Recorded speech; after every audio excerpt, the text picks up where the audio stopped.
Assalamualaikum warahmatullahi wabarakatuh. Perkenalkan, saya Inaya Najmi Sakia dari kelas 12 IF 5, NIM 103112430013. Di sini saya akan membuat video penjelasan sub CLO kalkulus lanjut CLO 4. Jadi langsung saja untuk nomor yang pertama itu diberikan fungsi saklar f x y sama dengan x kuadrat min 3y kuadrat di titik p 1,2. Soal A, hitung vektor gradien dari f x y dari fungsi f tersebut. Jadi vektor gradien itu langkahnya kita pertama-tama turunan parsial f per turunan parsial x, turunan parsial f per turunan parsial y. Jadi itu yang turunan parsial f per turunan parsial x itu hasilnya 2x. Lalu untuk yang turunan parsial f per turunan parsial y itu min 6y. Jadi vektor gradiennya adalah 2x min 2x, min 6y. Lalu untuk yang nomor B, tentukan nilai gradien if f di titik P. Titik P 1,2 itu substitusikan dulu ke gradien sehingga menjadi 2 dalam kurung 1 min 6 dalam kurung 2 sama dengan 2, min 12. Selanjutnya yang C, hitung turunan berarah DUV dalam kurung P dengan vektor U adalah vektor yang searah dengan vektor A sama dengan 3,4. Nah, jadi di sini ada akar 3 pangkat 2 plus 4 pangkat 2 sama dengan akar 9 plus 16 sama dengan akar 25 dan hasilnya itu 5.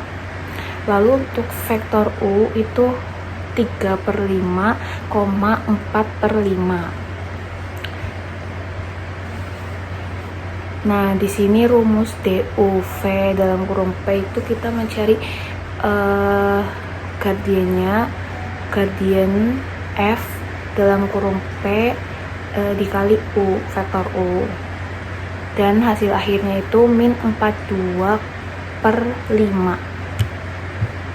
Selanjutnya yang D, pada arah mana turunan berarah dari F di titik P bernilai maksimum, berapakah nilai maksimumnya?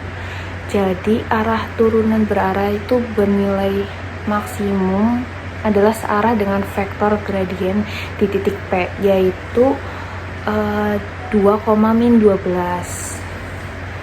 Lalu di sini ada akar 2 pangkat 2 plus min 12 pangkat 2.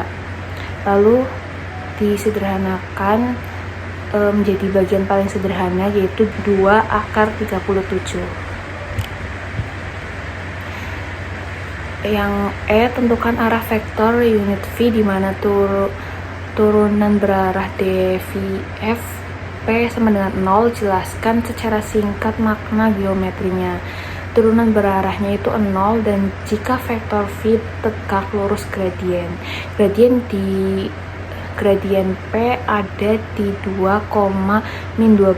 Vektor yang tegak lurus itu memenuhi 2, min 12, V1, V2 sama dengan 0, 2, V1, min 12, V2 sama dengan 0, V1 nya itu 6, V2. Misal V2-nya itu 1, maka V1-nya 6. Jadi vektor tegak lurusnya itu 6,1. Dan hasil akhirnya itu 6 per akar 37, 1 per akar 37. Turunan berarah bernilai 6 berarti fungsi tidak berubah ke arah itu atau arah kontur level kurva atau garis kontur fungsi. Untuk yang nomor 2 itu diberikan fungsi f x y sama dengan x pangkat 3 min 3x plus y pangkat 2. A, hitung turunan parsial pertama pada fx dan fy. Jadi untuk mencari turunan parsial pertama pada fx itu ada turunan parsial f per turunan parsial x itu sama dengan 3x pangkat 2 min 3. Lalu untuk yang fy itu ada turunan parsial f per turunan parsial y sama dengan 2y. Lalu yang soal B, tentukan titik-titik stasioner dari fungsi fx, y. Yang fx itu ada 3x pangkat 2 min 3 sama dengan 0. Lalu fy-nya itu 2y min 0. Jadi di sini kita menemukan 3x pangkat 2 min 3 sama dengan 0. Lalu nilai x kuadratnya itu 1 dan x-nya itu 1. Untuk 2y sama dengan 0, menjadi y sama dengan 0. Titik-titik stasionernya itu 1,0 dan min 1,0. Untuk yang C, hitung turunan parsial kedua dari fxx, fyy, fxy. Yang pertama kita mencari fxx itu seperti biasa turunan parsial pangkat 2f per turunan parsial x pangkat 2 itu sama dengan 6x. Untuk yang fyy itu turunan parsial pangkat 2f per turunan parsial y pangkat 2 sama dengan 2. Yang fxy itu turunan parsial 2 turunan parsial pangkat 2 f per turunan parsial x turunan parsial y sama dengan 0.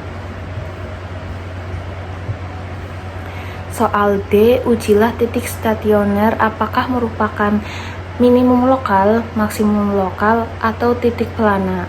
Jadi titiknya itu 1,0 dan kita mencari nilai fxx itu ketemu 6 dalam kurung 1 sama dengan 6, fyy nya itu 2, fxy nya itu 0. Dan kita menggunakan rumus D sama dengan fxx dikali fyy min dalam kurung fxy pangkat 2. Nah, di sini kan kita langsung melakukan perhitungan rumus D ini, yaitu 6 dikali 2 min 0 pangkat 2, hasilnya itu 12. Karena D lebih besar daripada 0, maka dan fxx lebih besar juga daripada 0, maka minimum lokalnya di 1,0. Lalu kita menghitung titik min 1,0 seperti soal tadi, itu kita mencari nilai fxx nya dulu, dan di sini ada 6 dalam kurung min 1, hasilnya min 6. Lalu fyy nya itu 2, fxy nya itu 0, dan kita menggunakan rumus D kembali, yang dimana fxx dikali fyy min fxy pangkat 2. Karena fxx nya itu min 6, maka dikali 2 dikurangin 0 pangkat 2 sama dengan min 12. Karena D nya itu lebih kecil daripada 0, maka titik pelana di min 1,0. Untuk soal yang E, jika ada titik maksimum atau minimum lokal, jelaskan apakah titik tersebut merupakan titik maksimum atau minimum global. Jadi F nya itu 1,0 sama dengan 1 pangkat 3 dikali 3 dalam kurung 1 plus 0 pangkat 2 min 1 min 3 plus 0 itu hasilnya min 2. Syarat minimum global itu F dalam kurung 1,0 lebih kecil sama dengan fxy untuk semua xy anggota R2. Misalkan y sama dengan 0, fx, 0 sama dengan x pangkat 3 min 3x. Nah, di sini kita menghitung x sama dengan min 2, f dalam kurung min 2,0, lalu sama dengan min 2 pangkat 3 min 3 min 2. Hasilnya adalah min 2.